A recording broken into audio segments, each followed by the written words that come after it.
ہم ایسے ایسے دستور کو اور صبح بے نور کو نہیں مانتے اور مسترد کرتے ہیں۔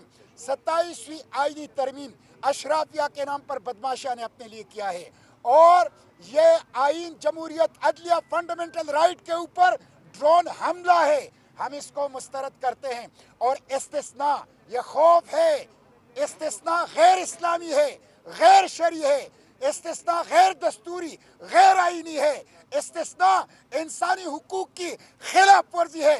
پاکستانی قوم اس استثناء کو مسترد کرتی ہے۔ اس کے آئین، جمہوریت اور پارلیمنٹ، اس کی جنگ ہم جاری رکھیں گے اور مزاحمت کریں گے۔ اور پھر یہ حکومت کیا کر رہی ہے؟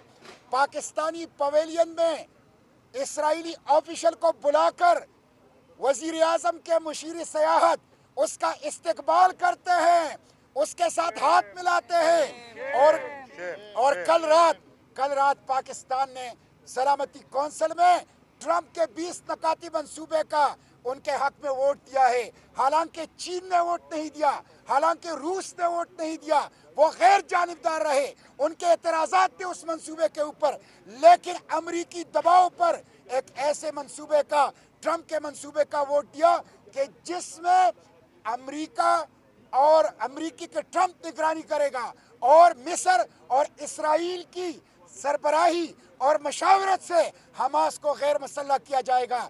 یہ غزہ کے خون کا سودا ہے، یہ فلسطین کا سودا ہے، یہ مسجد اقصی کا سودا ہے۔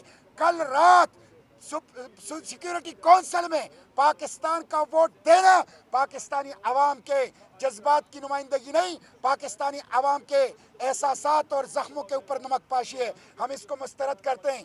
اس لیے میں عوام سے کہتا ہوں، تحریک تحفظ آئینی پاکستان نے مزاحمت شروع کی ہے، سیاسی قیدیوں کو رہا کرو، جعلی پارلیمنٹ کے بجائے حقیقی پارلیمنٹ بحال کرو، اور یہ 26ویں آئینی ترمیم، 27ویں آئینی ترمیم واپس لو، ملک کو غلامی سے نکال لیں، اور عوام کی حکمرانی، عوام کے راج کے لیے یہ مزاحمت جاری ہے، اور انشاءاللہ منزل تک پہنچنے تک ہم اس کو جاری رکھیں گے انشاءاللہ۔